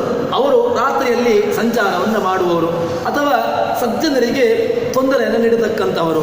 ಅಂತಹ ರಾತ್ರಿಂಚರರನ್ನು, ಅಸುರರನ್ನು, ಆ ಅಷ್ಟದಿಕ್ಕುಗಳಲ್ಲಿರತಕ್ಕಂತಹ ರಾತ್ರಿಂಚರರನ್ನು, ಅಸುರರನ್ನು ನಿರ್ನಾಮ ಮಾಡುವುದಕ್ಕೋಸ್ಕರವಾಗಿ ಭಗವಂತ ರಾತ್ರಿ ಹೊತ್ತಿನಲ್ಲಿ ಅವತಾರವನ್ನು ಮಾಡಿದ. ರಾತ್ರಿ ಹೊತ್ತಿನಲ್ಲಿ ಬಂದಿರ್ತಾನೆ. ಈಗ ಯಾರು ನಮ್ಮನ್ನು ಕಾಯುವುದಕ್ಕಂತಹ ರಕ್ಷಕರು ಯಾರಿರ್ತಾರೋ ಅವರು ರಾತ್ರಿ ಹೊತ್ತಿನಲ್ಲಿ ತಾವು ಸಂಚಾರವನ್ನು ಮಾಡ್ತಾ ಇರ್ತಾರೆ. ಯಾಕೆ ಅಂತ ಕೇಳಿದರೆ, ಕಳ್ಳರು ಸಾಮಾನ್ಯವಾಗಿ ರಾತ್ರಿ ಹೊತ್ತಿನಲ್ಲಿ ಮನೆಯನ್ನು ಪ್ರವೇಶ ಮಾಡಿ ತಮ್ಮ ಕೈ ಚಳಕವನ್ನು ತೋರಿಸುವಂತಹದ್ದು. ಅದಕ್ಕೋಸ್ಕರವಾಗಿ ರಾತ್ರಿ ಹೊತ್ತಿನಲ್ಲಿ ಆ ರಕ್ಷಕರು ಸಂಚಾರವನ್ನು ಮಾಡ್ತಾ ಇರ್ತಾರೆ. ಭಗವಂತನೂ ಕೂಡ ರಾತ್ರಿ ಹೊತ್ತಿನಲ್ಲಿ ಇದೇ ಕಾರಣಕ್ಕೋಸ್ಕರ ರಾತ್ರಿ ಹೊತ್ತಿನಲ್ಲಿ ಬಂದರೆ, ಅವತಾರವನ್ನು ಮಾಡಿದರೆ ಯಾರು ರಾತ್ರಿ ತಿರುಗ್ತಾರೆ ಅಂತ ಗೊತ್ತಾಗ್ತಲ್ವ. ಆ ರಾತ್ರಿ ಹೊತ್ತಿನಲ್ಲಿ ತಿರುಗತಕ್ಕಂಥವರ ವ್ಯವಸ್ಥೆಯನ್ನು ನಿರ್ನಾಮ ಮಾಡಲಿಕ್ಕಾಗ್ತದೆ ಎಂಬುದನ್ನು ತೋರಿಸಿಕೊಡುವುದಕ್ಕೋಸ್ಕರವಾಗಿ ಭಗವಂತ ರಾತ್ರಿ ಹೊತ್ತಿನಲ್ಲಿ ಅವತಾರವನ್ನು ಮಾಡಿದ ಎಂಬುದಾಗಿ ಹೇಳ್ತಾರೆ. ಇನ್ನೊಂದು ಅಷ್ಟಮಿ ತಿಥಿ ಅಂತ. ಅಷ್ಟಮಿ ತಿಥಿ ಯಾಕೆ ಅಂತ ಕೇಳಿದ್ರೆ, ಇಲ್ಲಿ ರಾಜರು ಚಿಂತನೆ ಮಾಡುವುದು ಹೇಗೆ ಅಂತ ಕೇಳಿದರೆ, ದಿಗಷ್ಟಕ್ಕೆ 8 ದಿಕ್ಕುಗಳಿದೆ. 8 ದಿಕ್ಕುಗಳಲ್ಲಿ ಯಾರು ಬರ್ತಾರೋ 8 ದಿಕ್ಕುಗಳಲ್ಲಿರ್ತಕ್ಕಂಥ ಅಸುರರನ್ನು ನಿರ್ನಾಮ ಮಾಡುವುದಕ್ಕೋಸ್ಕರವಾಗಿ ಭಗವಂತ ರಾತ್ರಿ ಹೊತ್ತಿನಲ್ಲಿ ಅವತಾರ ಮಾಡಿದ. 8 ದಿಕ್ಕುಗಳಲ್ಲಿರ್ತಕ್ಕಂಥ 8 ಅಸುರರನ್ನು ಎಲ್ಲ ರೀತಿಯಲ್ಲೂ ಕೂಡ ನಿರ್ನಾಮ ಮಾಡುವುದಕ್ಕೋಸ್ಕರವಾಗಿ ಭಗವಂತ ರಾತ್ರಿ ಹೊತ್ತಿನಲ್ಲಿ ಅವತಾರ ಮಾಡಿದ ಎಂಬುದಾಗಿ ತಮ್ಮ ಚಿಂತನೆಯನ್ನು ರಾಜರು ಇಡ್ತಾರೆ. ಇಲ್ಲಿ ಈ ಅಷ್ಟಮಿ ತಿಥಿ ಅದು ಕೂಡ ಅಷ್ಟಮಿ 8 ಕೂಡ ಭಗವಂತನ ಅವತಾರ ಮಾಡಿರತಕ್ಕಂತಹದ್ದು, ಅದು ಕೂಡ ಉಚಿತವಾಗಿದೆ ಎಂಬುದನ್ನು ರಾಜರು ಹೇಳ್ತಾರೆ. ಸರಿ, ಇನ್ನೂ ಅದನ್ನು ಇನ್ನೊಂದು ರೀತಿಯಲ್ಲಿ ತಿಥಿಯನ್ನು ಸ್ವಲ್ಪ ವಿಶ್ಲೇಷಣೆ ಮಾಡ್ತಾರೆ. ಯಾಕೆ ರೋಹಿಣಿ ನಕ್ಷತ್ರ ಅಂತ ಕೇಳಿದರೆ ಹೇಳ್ತಾರೆ, ದೇವರು ಅವತರಿಸಿರತಕ್ಕಂತಹ ಕಾಲವನ್ನು ಹೇಳಿಯಾಯಿತು, ಮುಹೂರ್ತ, ತಿಥಿ, ನಕ್ಷತ್ರ ಎಲ್ಲವನ್ನೂ ಕೂಡ ಹೇಳಿದರು. ಈಗ ರೋಹಿಣಿ ತಿಥಿ ಯಾಕೆ ಅವನಿಗೆ? ಯಾಕೆ ರೋಹಿಣಿಯಲ್ಲೇ ಅಶ್ವಿನಿ ಇತ್ತು, ಭರಣಿ ಇತ್ತು, ಕೃತ್ತಿಕ ಇತ್ತು, ಅಥವಾ ಮೃಗಶಿರ ಇತ್ತು, ಇನ್ಯಾವುದೋ ತಿಥಿಯಲ್ಲಿ ನಕ್ಷತ್ರಗಳಲ್ಲಿ ಅವತಾರ ಮಾಡ್ಬೋದಿತ್ತಲ್ವ. ಯಾಕೆ ರೋಹಿಣಿ ನಕ್ಷತ್ರ ಇರುವಾಗಲೇ ಭಗವಂತ ಆ ಅವತಾರ ಮಾಡಿದ ಅಂತ ಕೇಳಿದರೆ ರಾಜರು ಹೇಳ್ತಾರೆ, ದೇವಕೀ ಗರ್ಭವೋ ಅನುಗೃಹ್ಣನ್ ತಥಾದ ರೋಹಿಣಿ ಹೃದಯ ಪ್ರಸಿದ್ಧಂ ಹೇಳ್ತಾರೆ. ಯಾಕೆ ಅಂತ ಕೇಳಿದರೆ, ರೋಹಿಣಿ ಈಗ ರೋಹಿಣಿಯ ಭಗವಂತ ಹುಟ್ಟಿದ್ದೆಲ್ಲಿ ಅಂತ ಕೇಳಿದರೆ ದೇವಕಿಯ ಗರ್ಭದಲ್ಲಿ ಹುಟ್ಟಿದ ಅಂತ ಹೇಳುವಂತಹದ್ದು. ಅವಳು ದೇವಕಿಯ ಗರ್ಭದಲ್ಲಿ ಹುಟ್ಟಿದ್ರಿಂದಾಗಿ ದೇವಕಿಯ ಹೆಸರು ಪ್ರಸಿದ್ಧಿಗೆ ಬಂತು. ಮತ್ತು ಯಶೋದೆ ಅವಳು ಕೂಡ ಪ್ರಸಿದ್ಧಿಯಾದಳು. ತಾನು ಇಲ್ಲಿಂದ ಹೋಗಿ ಆ ಯಶೋದೆಯಲ್ಲಿ ಬೆಳೆದ ಕಾರಣ ಅಲ್ಲಿ ಇಬ್ಬರ ಹೆಸರು ಪ್ರಸಿದ್ಧಿಯಾಯಿತು ಲೋಕಕ್ಕೆ. ಭಗವಂತ ದೇವಕಿಯಲ್ಲಿ ಹುಟ್ಟಿದ ತಾನಂತರದಲ್ಲಿ ಯಶೋದೆಯ ಜೊತೆಗೆ ಅಲ್ಲಿ ಅವನು ಬೆಳೆದ ಎಂಬುದಾಗಿ ಈ ಇಬ್ಬರ ಹೆಸರು ಅದು ಪ್ರಸಿದ್ಧಿಯಾಯಿತಂತೆ. ಇನ್ನೊಂದು ಏನು ಅಂತ ಕೇಳಿದರೆ, ರೋಹಿಣಿಯ ಹೆಸರು ಕೂಡ ಜಗತ್ತಿಗೆ ಪ್ರಸಿದ್ಧಿಯಾಗಬೇಕು, ರೋಹಿಣಿಯೂ ಕೂಡ ಇದ್ಲು ಎಂಬುದನ್ನು ಜಗತ್ತಿಗೆ ತೋರಿಸಿಕೊಡಬೇಕು ಎಂಬಂತಹ ದೃಷ್ಟಿಯಿಂದಾಗಿ ರೋಹಿಣಿ ನಕ್ಷತ್ರದಲ್ಲಿ ಭಗವಂತ ಅವತಾರವನ್ನು ಎತ್ತಿದ ಎಂಬುದನ್ನು ಹೇಳ್ತಾರೆ. ಅದನ್ನು ಹೇಳ್ತಾರಂತೆ. ಈಗ ಎಲ್ಲರೂ ಕೂಡ ಹೇಳ್ತಾರೆ, ಭಗವಂತ ಯಾವಾಗ ಹುಟ್ಟಿದ? ಭಗವಂತ ಸಿಂಹ ಮಾಸದ ಅಷ್ಟಮಿ ದಿವಸ ರೋಹಿಣಿ ನಕ್ಷತ್ರದಲ್ಲಿ ಹುಟ್ಟಿದ ಅಂತ ಹೇಳಿಕೊಂಡು ಹೇಳ್ತಾರೆ. ಅಂದರೆ ಇಷ್ಟು ಪ್ರಸಿದ್ಧಿ ಯಾಕೆ ಬಂತು?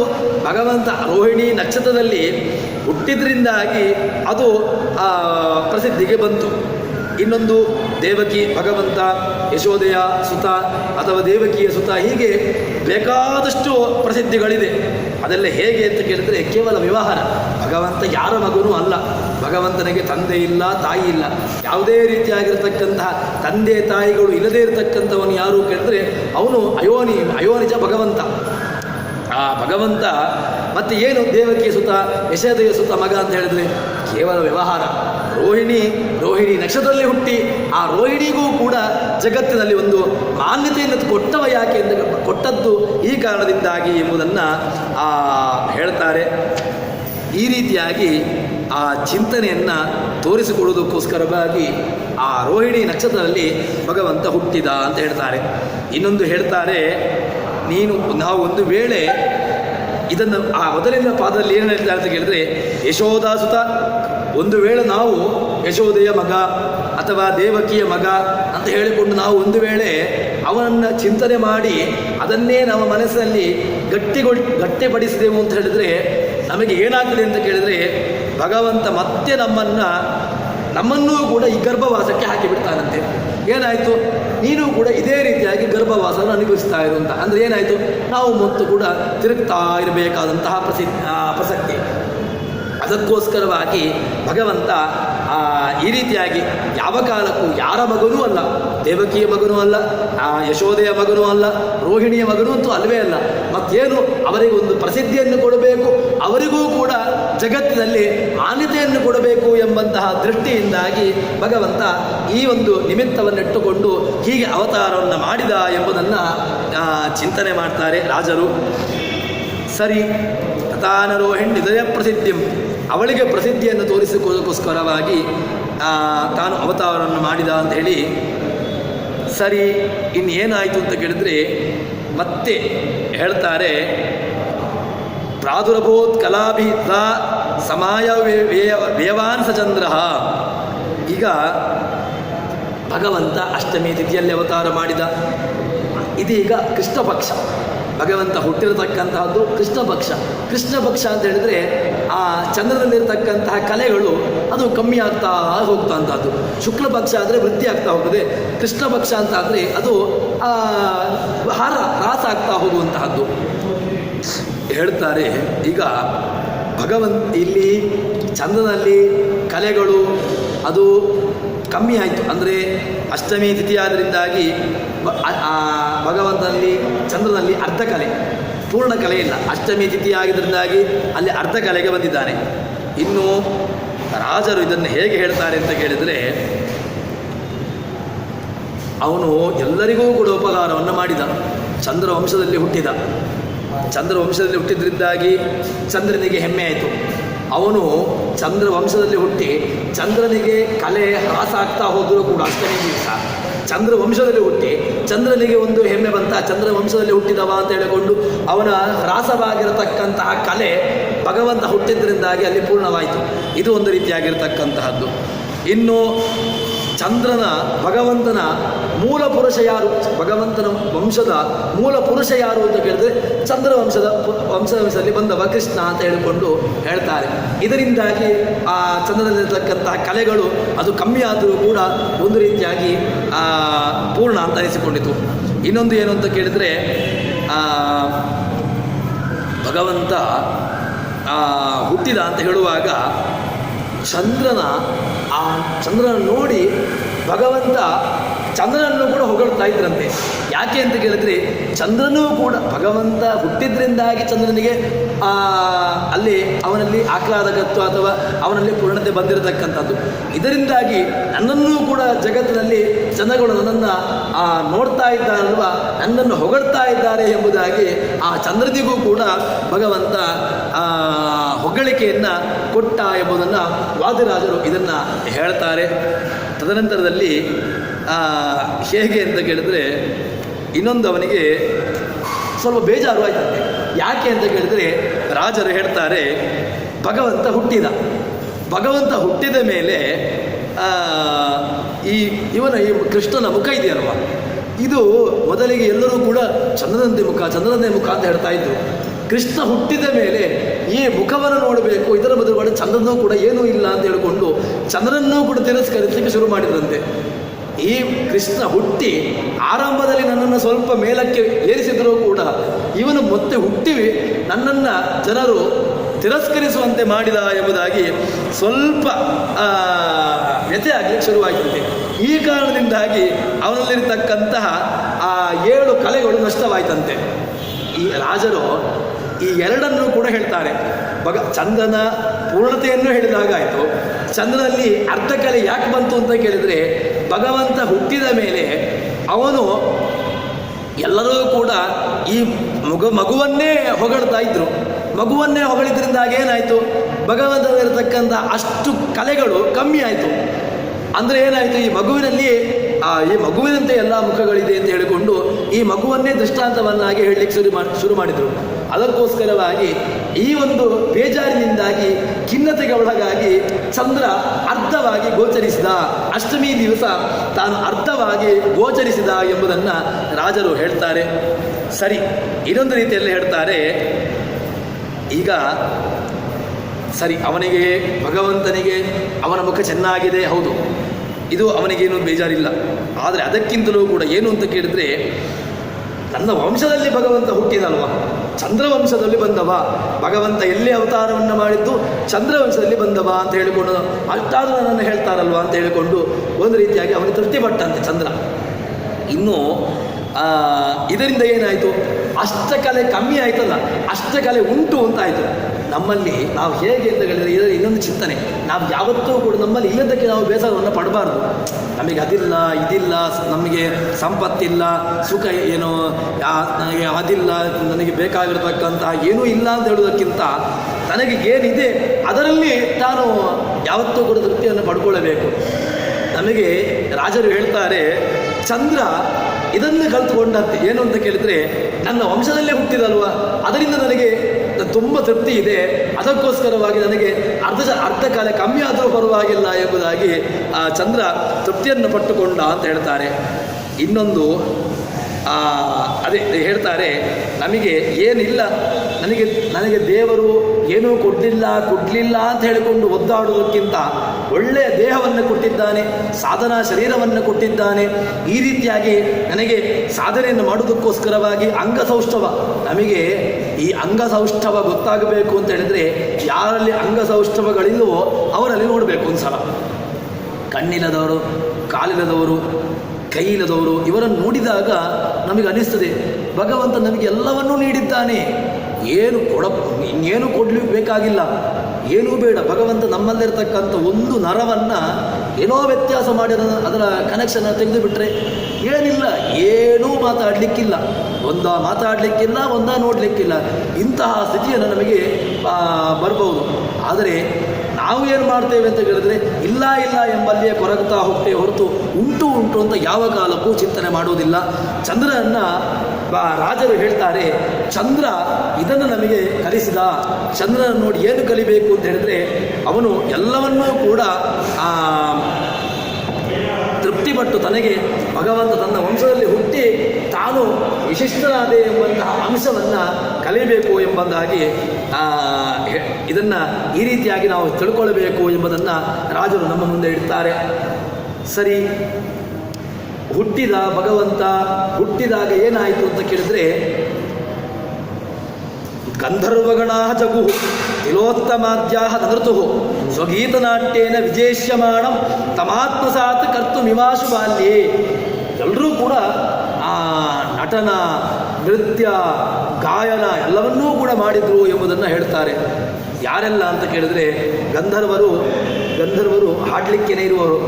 ದೇವತಾ ಸಭೆಯಲ್ಲಿ ಭಗವಂತನ ಉನ್ನತವಾಗಿರ್ತಕ್ಕಂತಹ ಗುಣಗಳನ್ನು, ಭಗವಂತನ ಕೀರ್ತನೆಗಳನ್ನು ಇಡೀ ಜಗತ್ತಿಗೆ ಹಾಡತಕ್ಕಂಥವರು ಗಂಧರ್ವರು.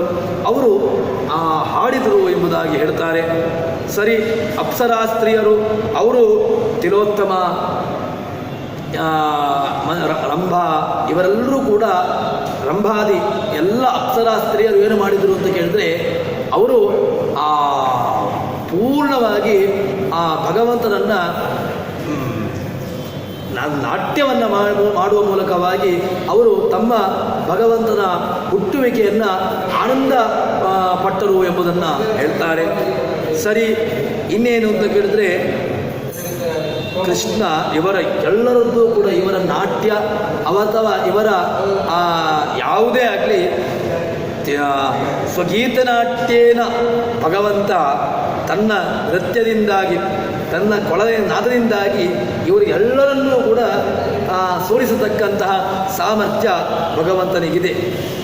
ಯಾವಾಗ ಅಂತ ಕೇಳಿದರೆ, ನಮಗಿಂತ ಉತ್ತಮನಾಗಿರ್ತಕ್ಕಂತಹ ಯಾರಾದರೂ ಇದ್ದರೆ ಆವಾಗ ನಮ್ಮಲ್ಲಿ ಈ ಎಲ್ಲ ಸಮಸ್ಯೆಗಳು ಭಗವಂತನಿಗಿಂತ ಉತ್ತಮರು ಯಾರೂ ಇಲ್ಲ. ಆದರೆ ಸ್ಪರ್ಧೆ ಇದ್ದಾಗ ನಾವು ಗೆಲ್ಲಬೇಕು, ಅವರು ನಮ್ಮನ್ನು ಸೋಲಿಸಬೇಕು, ಅವರನ್ನು ಸೋಲಿಸಬೇಕು ಅಂತ ಹೇಳಿಕೊಂಡು ಈ ರೀತಿಯಾಗಿರತಕ್ಕಂತಹ ಭಾವನೆಗಳು. ಆದರೆ ಇದು ಏನು ಅಂತ ಕೇಳಿದರೆ ಅವರೆಲ್ಲರೂ ಕೂಡ ಆರಂಭದಲ್ಲಿಯೇ ಎಲ್ಲವನ್ನೂ ಮಾಡಿದ್ರಂತೆ. ಯಾಕೆ ಅಂತ ಕೇಳಿದರೆ ತಾವು ಭಗವಂತನ ಎದುರುಗಡೆ ಆ ದೇವರ ಬಾಲ್ಯದಲ್ಲೇ ಅವನು ದೊಡ್ಡವನಾದ ಮೇಲೆ ತಮ್ಮೆಲ್ಲರನ್ನು ಸೋಲಿಸಿಬಿಡ್ತಾನೆ. ಪ್ರಕೃತವಾಗಿ ಜಗತ್ತಿನಲ್ಲಿ ಪ್ರಸಿದ್ಧಿ ಇರತಕ್ಕಂತಹದ್ದು ಏನು ಅಂತ ಕೇಳಿದ್ರೆ ಈ ಅಪ್ಸರಾಸ್ತ್ರೀಯರ ನಾಟ್ಯ, ಅದೇ ರೀತಿಯಾಗಿ ಗಂಧರ್ವ ಗಾನ ಅಂತ ಹೇಳುವಂತಹದ್ದು. ಆದರೆ ಈಗ ಮಗು ಚಿಕ್ಕದಿದೆ, ಭಗವಂತ ಚಿಕ್ಕವನಾಗಿದ್ದಾನೆ. ಅವನ ಎದುರುಗಡೆ ಇನ್ನು ಮುಂದೆ ತಾನು ಕೊಳಲನ್ನು ಇನ್ನು ಮುಂದೆ ಬಾಳಿಸ್ತಾನೆ ಅಥವಾ ತನ್ನ ನಾಟ್ಯ ಇನ್ನೆಲ್ಲ ಮುಂದೆ ಇದೆ. ಯಾವಾಗ ಅವನು ಆ ಕಾಳಿಂಗನ ಎದುರುಗಡೆ ಕಾಳಿಂಗನ ಹೆಡೆಯ ಮೇಲೆ ನಾಟ್ಯವನ್ನು ಮಾಡಲಿಕ್ಕಿದೆ, ಆ ನಾಟ್ಯ ಇನ್ನು ಮುಂದೆ ಇರತಕ್ಕಂಥದ್ದೆಲ್ಲವೂ ಕೂಡ ಅದು ಮುಂದೆ ಅದಕ್ಕಿಂತ ಮಿಗಿಲಾಗಿರ್ತಕ್ಕಂಥದ್ದು ಯಾವುದೂ ಇಲ್ಲ. ಆದರೆ ಈಗ ನಾವು ಮುಗಿಸಿಬಿಟ್ರೆ ಅವನು ಈಗ ಚಿಕ್ಕವನು, ಅದಕ್ಕೋಸ್ಕರ ಈಗಲೇ ನಾವೆಲ್ಲರೂ ಕೂಡ ಅವನ ಎದುರುಗಡೆಗೆ ನಾಟ್ಯ, ಅವನ ಎದುರುಗಡೆ ಗಾನ, ಅವನ ಎದುರುಗಡೆಗೆ ಎಲ್ಲವನ್ನೂ ಮುಗಿಸಿಬಿಡುವ. ಇನ್ನು ಮುಂದೆ ನಮಗೆ ಅವನು ಈ ಒಂದು ವ್ಯವಸ್ಥೆಯನ್ನು ಕೊಡುವುದೇ ಇಲ್ಲ. ಅದಕ್ಕೋಸ್ಕರವಾಗಿ ನಾವು ಈಗಲೇ ಅವನ ಎದುರುಗಡೆಗೆ ನಾಟ್ಯಾದಿಗಳನ್ನು ಹಾಡುವಿಕೆಯನ್ನು ಮುಗಿಸಿಬಿಡುವ ಎಂಬುದಾಗಿ ಈ ರೀತಿಯಾಗಿ ತಮ್ಮ ಆತ್ಮಸಾತ್ ಕರ್ತ ವಿಮಾಶುವಾಲಿ ಅವನ ಬಾಲ್ಯ ವಯಸ್ಸಿನಲ್ಲಿ ನಾವೆಲ್ಲರೂ ಕೂಡ ಅವನ ಮುಂದೆ ನಾಟ್ಯಾದಿಗಳನ್ನು ಹಾಡುವಿಕೆಯನ್ನು ಮುಗಿಸಿಬಿಡುವ ಅಂತ ಹೇಳಿಕೊಂಡು ಅವರೆಲ್ಲರೂ ಕೂಡ ಭಗವಂತ ಹುಟ್ಟಿದ ಕ್ಷಣದಲ್ಲಿಯೇ ಅವರ ನಾಟ್ಯಾದಿಗಳನ್ನು ಮುಗಿಸಿದರು ಎಂಬುದಾಗಿ ಈ ರೀತಿಯಾಗಿ ರಾಜರು ಹೇಳ್ತಾರೆ. ಈ ರೀತಿಯಾಗಿ ಈ ರಾಜರ ಶೈಲಿ ತುಂಬ ಈ ರೀತಿಯಾಗಿ ಇದು ಒಳ್ಳೆಯ ಒಂದು ಕಾವ್ಯ ಗ್ರಂಥಗಳು ಹೇಗಿರಬೇಕು ಆ ರೀತಿಯಾಗಿರತಕ್ಕಂತಹ ವ್ಯವಸ್ಥಿತವಾಗಿ ರಾಜರು ಇದನ್ನು ಕೊಂಡು ಹೋಗಿದ್ದಾರೆ. ತಮ್ಮ ಚಿಂತನೆಯ ಶೈಲಿಯೂ ಕೂಡ ಈ ರೀತಿಯಾಗಿ ನಾವು ಯೋಚನೆಯನ್ನು ಮಾಡಲಿಕ್ಕೂ ಬರ್ತದೆ ಎಂಬುದನ್ನು ನಮಗೂ ಸಾಧ್ಯವೇ ಇಲ್ಲ. ಆ ರೀತಿಯಾಗಿ ರಾಜರು ತಮ್ಮ ಗ್ರಂಥದಲ್ಲಿ ಹೇಳಿದ್ದಾರೆ. ಸರಿ, ಇನ್ನು ಹೇಳ್ತಾರಂತೆ ಮುಂದೆ ದಿಶೋ ಯಶೋಭಿ ಪರಿಪೂರಯಿಷ್ಯತಿ ಯತ್ ಉಗ್ರಜ್ಯೇಷ್ಠ ಇತಿ ಪ್ರಹೃಷ್ಟ ರಸಾಪ್ರಸನ್ನ ಕಿಲ ರಂಜಿತಾಮ್ಮ ಕರಿಷ್ಯತಿ ಸ್ವಾಂಕೃತವೇ ಶ್ರೀಯತಿ. ಭಗವಂತ ಇನ್ನು ಮುಂದೆ ತನ್ನ ಕೀರ್ತಿಯನ್ನು, ಭಗವಂತನಿಗೆ ಕೀರ್ತಿ ಏನಿದೆ ಸ್ವಾಭಾವಿಕವಾಗಿ ಅವನಿಗೆ ಕೀರ್ತಿ ಇದ್ದೇ ಇದೆ. ಆದರೆ ರಾಜರು ಹೇಳ್ತಾರೆ ತಾನು ಮಾಡಿರ್ತಕ್ಕಂತಹ ಕೆಲಸಗಳಿಂದಾಗಿ ಉಂಟಲ್ವ ಅವನ ಕೀರ್ತಿಗಳು ಇಡೀ ಅಷ್ಟ ದಿಕ್ಕುಗಳಲ್ಲಿ ಅದು ಪಸರಿಸ್ತದಂತೆ. ಪಸರಿಸಿ ತನ್ನ ಕೀರ್ತಿಯನ್ನು ಯಾರಿಗೆ ಕೊಡ್ತಾನೆ ಅಂತ ಕೇಳಿದರೆ ದಿಕ್ಕುಗಳಿಗೆ ಅದನ್ನು ಹಂಚುತ್ತಾನಂತೆ. ಈ ಹಂಚುವುದರಿಂದಾಗಿ ಏನಾಯಿತು ಅಂತ ಕೇಳಿದರೆ ದಿಕ್ಕುಗಳಿಗೆ ಖುಷಿ ಆಯ್ತಂತೆ. ಯಾಕೆ ಅಂತ ಕೇಳಿದರೆ ಭಗವಂತ ತನ್ನ ಕೀರ್ತಿಯನ್ನು ನನಗೆ ಕೊಡ್ತಾನೆ ಅಂತ ಹೇಳಿಕೊಂಡು ದಿಕ್ಕುಗಳು ಕೂಡ ಆನಂದಪಟ್ಟವು ಅಂತ ಹೇಳಿಕೊಂಡು ಆ ದಿಕ್ಕುಗಳನ್ನು ಕೂಡ ಅಭಿಮಾನಿ ದೇವತೆಗಳು, ದಿಕ್ಕುಗಳು ಅಂತ ಹೇಳಿದರೆ ಅಭಿಮಾನಿ ದೇವತೆಗಳು ಕೂಡ ಆನಂದವನ್ನು ಪಟ್ಟರು ಅಂತ ಹೇಳ್ತಾರೆ. ಇನ್ನು ಅಂತ ಕೇಳಿದರೆ ತನ್ನ ಭೂಮಿಗೆ ಸಂತೋಷವಾಯ್ತಂತೆ. ಯಾಕೆ ಭೂಮಿ ದೇವಿಗೆ ಸಂತೋಷ ಆಯಿತು ಅಂತ ಕೇಳಿದರೆ ಅವನು ಸ್ವಾಂಗ್ರಿತರ ತನ್ನ ಅಂಗ್ರಿಯನ್ನು ನನ್ನನ್ನು ಎಲ್ಲ ಕಡೆಗಳಲ್ಲೂ ಕೂಡ ಇಟ್ಟುಕೊಂಡು ತಿರುಗಾಡ್ತಾನೆ. ಅವನ ಅಂಗ್ರಿಯನ್ನು ನಾನು ಧರಿಸ್ತೇನಲ್ವ, ಇದೇ ನನಗೆ ಮಹತ್ತಾಗಿರತಕ್ಕಂತಹ ಪುಣ್ಯ, ಇದಕ್ಕಿಂತ ನನಗೆ ಬೇರೆ ಯಾವುದೂ ಬೇಡ ಎಂಬುದಾಗಿ ನಾನು ಖುಷಿಯನ್ನು ಪಡ್ತೇನೆ ಅಂತ ಹೇಳಿಕೊಂಡು ಭೂಮಿದೇವಿ ಅವಳು ರಸಾಪ್ರಸನ್ನ ಕೆಲ ರಂಜಿತಾಮಾಂ ಕರಿಷ್ಯತಿ ಸ್ವಾಂಗಿತರಾಶ್ರಯತಿ, ತನ್ನ ಅಂಗ್ರಿಯನ್ನು ನನ್ನಲ್ಲಿ ಇಡ್ತಾನೆ ಅಂತ ಹೇಳಿಕೊಂಡು ಆ ಭೂಮಿ ದೇವಿ ಅವಳು ತುಂಬ ಸಂತೋಷವನ್ನು ಪಟ್ಟಳು ಅಂತ ಹೇಳಿಕೊಂಡು ಭೂಮಿಯಲ್ಲೂ ಕೂಡ ಈ ರೀತಿಯಾಗಿ ಹೇಳ್ತಾನೆ. ಇನ್ನು ದಿಕ್ಕುಗಳಲ್ಲಿ ಎಲ್ಲ ಕೀರ್ತಿಗಳು ಭಗವಂತ ನಾವು ಹೇಳ್ತೇವಲ್ವ, ಇವರ ಕೀರ್ತಿ ಎಲ್ಲ ದಿಕ್ಕುಗಳಲ್ಲೂ ಕೂಡ ಪಸರಿಸಿದೆ ಅಂತ ಹೇಳ್ತೇವಲ್ವ, ಅದೇ ರೀತಿಯಾಗಿ ಭಗವಂತನ ಕೀರ್ತಿ ಎಲ್ಲ ದಿಕ್ಕುಗಳಿಗೂ ಹೋಗ್ತದೆ. ಆದ್ದರಿಂದಾಗಿ ಆ ದಿಕ್ಕುಗಳಿಗೂ ಕೂಡ ತನ್ನ ಕೀರ್ತಿಗಳು ಇನ್ನು ಮುಂದೆ ಹೋಗ್ತದೆ ಎಂಬಂತಹ ದೃಷ್ಟಿಯಿಂದಾಗಿ ಅವುಗಳೂ ಸಹಿತ ಖುಷಿಪಟ್ಟವು ಎಂಬುದಾಗಿ ಇದನ್ನು ರಾಜರು ಹೇಳ್ತಾರೆ. ಸರಿ, ಇದಾದ ಮೇಲೆ ದೇವತೆಗಳು ಅವರೇನು ಮಾಡಿದ್ರು ಅಂತ ಕೇಳಿದ್ರೆ ಹೇಳ್ತಾರೆ ತದೈವ ದೇವ ಪುರುಷಪ್ರಸೂನೈ ಹೃದಿಸ್ಮರಂತಹ ವಶತಾಸ್ತುವಂತಹ ನಗೇಂದ್ರಮೈಂದ್ರಂ ಭುವಿ ನೇಷತೆಯಸ್ಸು ಮನುಸ್ಸಮುದ್ಬೋಧಯಿತು ಪುರೈವ. ಹೇಳ್ತಾರೆ ಭಗವಂತ ದೇವತೆಗಳು ಭಗವಂತನ ಅವತಾರ ಕಾಲದಲ್ಲಿ ಏನು ಮಾಡಿದ್ರು ಅಂತ ಕೇಳಿದ್ರೆ, ಎಲ್ಲ ಕಾಲದಲ್ಲೂ ಕೂಡ ಭಗವಂತನನ್ನೇ ಸ್ಮರಣೆ ಮಾಡ್ತಾ ಇರತಕ್ಕಂಥವರು ದೇವತೆಗಳು. ಆ ದೇವತೆಗಳು ಪುಷ್ಪವೃಷ್ಟಿಯನ್ನು ತಮ್ಮ ಭಗವಂತನ ಸ್ಮರಣೆ ಮಾಡಿಕೊಂಡು ತಮ್ಮ ಕೈಯಲ್ಲಿ ಆ ಪುಷ್ಪದ ವೃಷ್ಟಿಯನ್ನೇ ಗೈದ್ರು ಅಂತ ಹೇಳ್ತಾರೆ. ಯಾಕೆ ಅಂತ ಕೇಳಿದ್ರೆ, ಭಗವಂತನಿಗೆ ಒಂದು ಹೆಸರಿದೆ. ಅದೇನು ಅಂತ ಕೇಳಿದ್ರೆ ಪಾರಿಜಾತ ಅಪಹಾರಕ ಅಂತ ಹೇಳಿಕೊಂಡು ಕೃಷ್ಣದೇವರನ್ನ ಸ್ಮರಣೆ ಹೇಳಲಿಕ್ಕಿದೆ. ಮುಂದೆ ಅವರು ಪಾರಿಜಾತವನ್ನು ಅಪಹಾರ ಮಾಡ್ತಾನೆ. ಇದನ್ನು ಸೂಚಿಸುವುದಕ್ಕೋಸ್ಕರವಾಗಿ ಆ ದೇವತೆಗಳು ಏನು ಮಾಡಿದರು ಅಂತ ಕೇಳಿದ್ರೆ, ತಮ್ಮಲ್ಲಿ ಇರತಕ್ಕಂತಹ ಪುಷ್ಪ ಅದನ್ನು ಪೂರ್ಣವಾಗಿ ಅವನಿಗೆ ಕೊಟ್ಟು ಬಿಟ್ರಂತೆ. ಯಾಕೆ ಅಂತ ಕೇಳಿದ್ರೆ, ನಮ್ಮಲ್ಲಿ ಇದ್ದು ಬಿಟ್ಟರೆ ಮತ್ತೆ ಪುನಃ ನಮ್ಮ ಹತ್ರ ಬಂದು ಕೇಳ್ತಾನೆ ಅವನು. ಅದಕ್ಕೋಸ್ಕರವಾಗಿ ಅವರು ನಮ್ಮ ಹತ್ರ ಕೇಳಲಿಕ್ಕೆ ಬರೋದೇ ಬೇಡ. ನಮ್ಮ ಹತ್ರ ಇರತಕ್ಕಂಥದ್ದು ಎಲ್ಲ ಪುಷ್ಪಗಳನ್ನು ಕೂಡ ನಿನಗೆ ಕೊಟ್ಟಾಗಿದೆ, ಇದು ನಮ್ಮ ಹತ್ರ ಬರಬೇಡ ಅಂತ ಎಂಬುದನ್ನು ತೋರಿಸಿಕೊಡುವುದಕ್ಕೋಸ್ಕರವಾಗಿ ನಗೇಂದ್ರ ಮೈದ್ರಂ ಭುವಿ ನೇಷದೇವಸು ಮನುಸ್ಸಮದ್ಬೋಧಯಿತು ಪುರೈವ. ನೀನು ಮುಂದೆ ನಮ್ಮ ಹತ್ರ ನಾವನೀಗ ಸ್ವಲ್ಪ ಏನೋ ಒಂದು ಹೂವನ್ನು ಕೊಡುವುದು, ಸ್ವಲ್ಪ ಈಗ ಮಗುವಿಗೆ ಸ್ವಲ್ಪ ನಾವೇನೋ ಸಿಹಿಯಾಗಿರ್ತಕ್ಕಂಥ ಪದಾರ್ಥವನ್ನು ಕೊಟ್ಟರೆ ಅದು ತಿಂದು ಮತ್ತೆ ಪುನಃ ಬರ್ತದೆ ಕೈಯಲ್ಲಿ ಹಿಡ್ಕೊಂಡು, ನನಗೆ ಇನ್ನಷ್ಟು ಸಿಹಿಯಾಗಿರ್ತಕ್ಕಂಥ ಪದಾರ್ಥವನ್ನು ಕೊಡು ಅಂತ. ಆದರೆ ಅದಕ್ಕಿಂತ ಮೊದಲೇ ನಾವೇ ಈ ಎಲ್ಲವನ್ನು ಕೊಡಬಿಟ್ರೆ ನಮ್ಮಲ್ಲಿರತಕ್ಕಂಥ ಏನೆಲ್ಲ ವಿಶಿಷ್ಟವಾಗಿರ್ತಕ್ಕಂಥ ಪುಷ್ಪಗಳಿದೆ ಅದನ್ನೆಲ್ಲವನ್ನು ಕೂಡ ಅವನಿಗೆ ಕೊಟ್ಟು ಬಿಟ್ಟರೆ ಮತ್ತೆ ಅವನು ನಮ್ಮ ಹತ್ರ ಬರುವುದು ಬೇಡ. ನಮಗೆ ಅವನು ನೋಡು ದೇವರೇ, ನನ್ನ ಹತ್ರ ಇರತಕ್ಕಂಥ ಎಲ್ಲ ಪುಷ್ಪಗಳನ್ನು ಕೂಡ ನಿಮಗೆ ಕೊಟ್ಟಾಯಿತು, ನಾವು ಇನ್ನೇನು ನಮ್ಮ ಹತ್ರ ಇಲ್ಲ, ಅದಕ್ಕೋಸ್ಕರವಾಗಿ ನಮ್ಮ ಹತ್ರ ಬರಬೇಡ ಎಂಬುದನ್ನು ತೋರಿಸಿಕೊಡುವುದಕ್ಕೋಸ್ಕರವಾಗಿ ದೇವತೆಗಳು ಭಗವಂತ ಅವತಾರ ಮಾಡಿದಾಗ ತಮ್ಮ ಕೈಯಿಂದ ಪುಷ್ಪವೃಷ್ಟಿಯನ್ನು ಮಾಡಿದರು ಎಂಬುದನ್ನು ರಾಜರು ಈ ರೀತಿಯಾಗಿ ವಿಶ್ಲೇಷಣೆ ಮಾಡ್ತಾ ಇದ್ದಾರೆ. ಈ ರೀತಿಯಾಗಿರ್ತಕ್ಕಂಥ ಅಭಿಪ್ರಾಯದಿಂದಾಗಿ ಭಗವಂತ ಹೇಳಿದ ಅಂತ. ಇನ್ನೇನು ಅಂತ ಕೇಳಿದ್ರೆ, ಇನ್ನೊಂದು ರೀತಿಯಾಗಿ ಇದನ್ನು ವಿಶ್ಲೇಷಣೆ ಮಾಡೋದು ಹೇಗೆ ಅಂತ ಕೇಳಿದ್ರೆ, ಈಗ ಇನ್ನೇನು ಅಂತ ಕೇಳಿದ್ರೆ, ನಮಗೇನೋ ಒಂದು ಕೆಲವು ಸ್ತೋತ್ರಗಳು ಗೊತ್ತಿದೆ. ಸ್ತೋತ್ರಗಳು ನಮ್ಮಲ್ಲಿರತಕ್ಕಂತಹ ಸ್ತೋತ್ರದ ಮೂಲಕವಾಗಿ ನಾವು ಭಗವಂತನನ್ನು ಯಾವುದೇ ರೀತಿಯಾಗಿ ಸಂಕೋಚವನ್ನು ಪಡದೆ ನಾವು ದೇವರನ್ನು ಸ್ತೋತ್ರ ಮಾಡಬೇಕು. ನಾವು ಸಂಕೋಚ, ಅಯ್ಯೋ ನನಗೆ ಇದೊಂದೇ ಬರೋದು, ಇದು ಬೇಡ ಅಂತ ಹೇಳಿಕೊಂಡು ಸಂಕೋಚ ಭಾವನೆಯಿಂದಾಗಿ ಭಗವಂತನ ಸ್ತೋತ್ರ ಮಾಡದೆ ಇರಬಾರ್ದಂತೆ.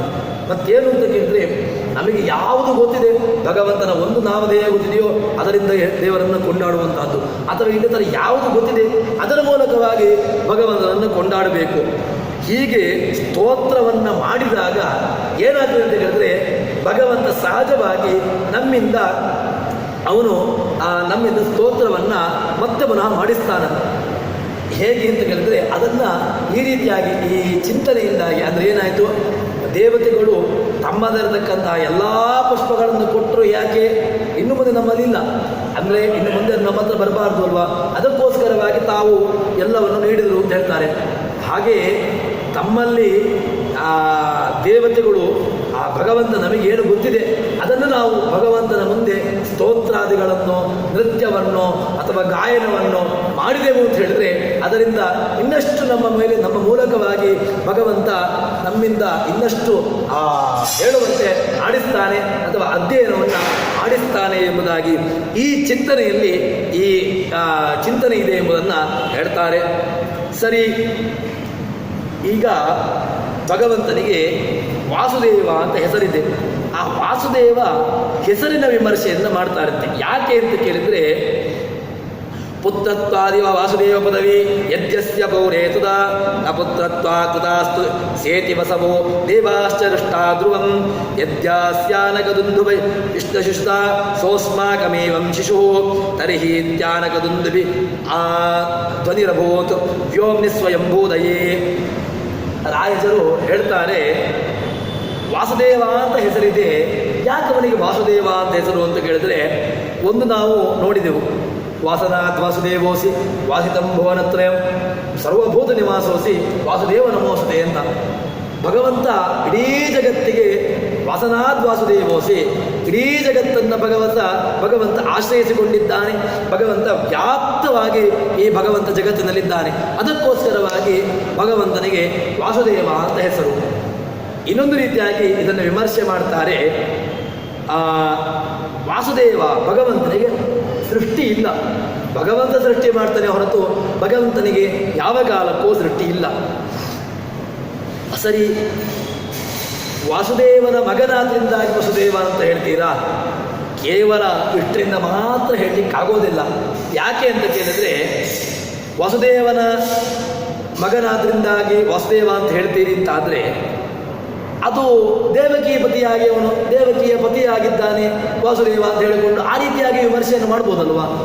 ಆದ್ದರಿಂದಾಗಿ ಈ ಒಂದು ಕಾಲವನ್ನು ಇಟ್ಟುಕೊಂಡು ಹೇಳಲಿಕ್ಕೆ ಬರೋದಿಲ್ಲ. ಇನ್ನೊಂದು ಏನು ಅಂತ ಕೇಳಿದರೆ, ಆ ವಾಸುದೇವ ಯಾಕೆ ಅಂತ ಕೇಳಿದ್ರೆ, ಅವನು ವಸುದೇವನ ಆ ವಸುದೇವ ಆನಕದುಂದುಬಿ ಅಂತ ಅವನಿಗೊಂದು ಹೆಸರುಂಟಂತೆ. ಯಾಕೆ ಅಂತ ಕೇಳಿದ್ರೆ, ಆ ಆನಕದುಂದುಬಿಯಾಗಿರತಕ್ಕಂಥ ವಸುದೇವನ ಮಗನಾದ್ರಿಂದಾಗಿ ಅವನಿಗೆ ವಾಸುದೇವ ಅಂತ ಹೇಳ್ತಾರೆ. ಅವನಿಗೆ ವಸುದೇವನಿಗೆ ಆನಕದುಂದುಬಿ ಅಂತ ಹೆಸರಿದೆ. ಆ ಆನಕದುಂದುಬಿ ಎಂಬಂಥ ಹೆಸರಿನ ಔಚಿತ್ಯವನ್ನು ನೋಡಬೇಕು. ಅದು ಯಾವ ಕಾರಣಕ್ಕೋಸ್ಕರವಾಗಿ ಇದೆ ಎಂಬುದನ್ನು, ಆ ಔಚಿತ್ಯವನ್ನು ತಿಳ್ಕೊಳ್ಬೇಕು. ಆ ಆನಕದುಂದುಬಿ ಅಂತ ಹೆಸರಿರುವುದರಿಂದಾಗಿ ಇವನಿಗೆ ವಾಸುದೇವ ಎಂಬಂತಹ ಹೆಸರಿದೆ ಅಂತ ಹೇಳ್ತಾರೆ. ಇನ್ನೊಂದು ಏನು ಅಂತ ಕೇಳಿದ್ರೆ, ಇವನು ಹುಟ್ಟುವಾಗ ಆ ದುಂದುಬಿ ಮತ್ತು ಆ ವಸುದೇವ ಏನಿದ್ದಾನೆ ಅವನು ಆ ಎಲ್ಲ ಶುಭವಾಗಿರತಕ್ಕಂತಹ ಏನು ಇದಿದೆ ಅದೆಲ್ಲವನ್ನು ಕೂಡ ದೇವತೆಗಳು ಬಾರಿಸಿದರು ಎಂಬಂತಹ ಒಂದು ಚಿಂತನೆಯನ್ನು ರಾಜರಲ್ಲಿ ಹೇಳ್ತಾ ಇದ್ದಾರೆ. ಇನ್ನೊಂದು ವಿಷಯ ಏನು ಅಂತ ಕೇಳಿದ್ರೆ, ವಸುದೇವ ಸುತಃ ನಾಯಂ ಗರ್ಭೇ ವಸದ್ ಪ್ರಭು. ವಸುದೇವ ಸುತಃ ಇವನು ವಾಸುದೇವ ಮಗ ಹೌದು, ಆದರೆ ನಾಯಂ ಗರ್ಭೇ ವಸತಃ ಇವನು ಯಾವ ಗರ್ಭದಲ್ಲಿಯೂ ಕೂಡ ಇವನು ಹುಟ್ಟುವುದಿಲ್ಲ, ಅಥವಾ ಯಾರ ಗರ್ಭವಾಸಕ್ಕೂ ಕೂಡ ಇವನು ಒಳಗಾಗುವುದಿಲ್ಲ. ಅದರಿಂದಾಗಿ ಇವನನ್ನು ವಾಸುದೇವ ಎಂಬಂತಹ ಒಂದು ವಿಶಿಷ್ಟವಾಗಿರತಕ್ಕಂತಹ ಚಿಂತನೆಯನ್ನು ಇಲ್ಲಿ ರಾಜರು ಹೇಳ್ತಾ ಇದ್ದಾರೆ. ಈ ಎಲ್ಲ ಕಾರಣಗಳಿಂದಾಗಿ ಭಗವಂತ ವಾಸುದೇವ ಅಂತ ಹೇಳಿಕೊಂಡು ಅವನ ವಾಸುದೇವ ಎಂಬಂಥ ಹೆಸರು ಅವನಿಗೆ ಉಚಿತವಾಗಿದೆ ಎಂಬುದಾಗಿ ಹೇಳ್ತಾ ಇದ್ದಾರೆ. ಇನ್ನು ಮುಂದಿನ ಅವನ ನಾಮಧೇಯವನ್ನು ಮುಂದೆ ಸೇರಿದಾಗ ನೋಡೋಣ ಅಂತ ಹೇಳುವಲ್ಲಿ ಇವತ್ತಿನ ಪ್ರವಚನವನ್ನು ಶ್ರೀಹರಿಪ್ರಿಯತಾ ಶ್ರೀಕೃಷ್ಣಾರ್ಪಣಮಸ್ತು. ಯಸ್ಸರವಣ ಸಂಪೂರ್ಣ ಸರ್ವದೋಷ ವಿವರ್ಜಿತ ಪ್ರಿಯತಾಂ ಪ್ರದೇವಾಲಂ ವಿಷ್ಣುರ್ಮೇ ಪರಮಸ್ವರತ. ಶ್ರೀಕೃಷ್ಣಾರ್ಪಣಮಸ್ತು.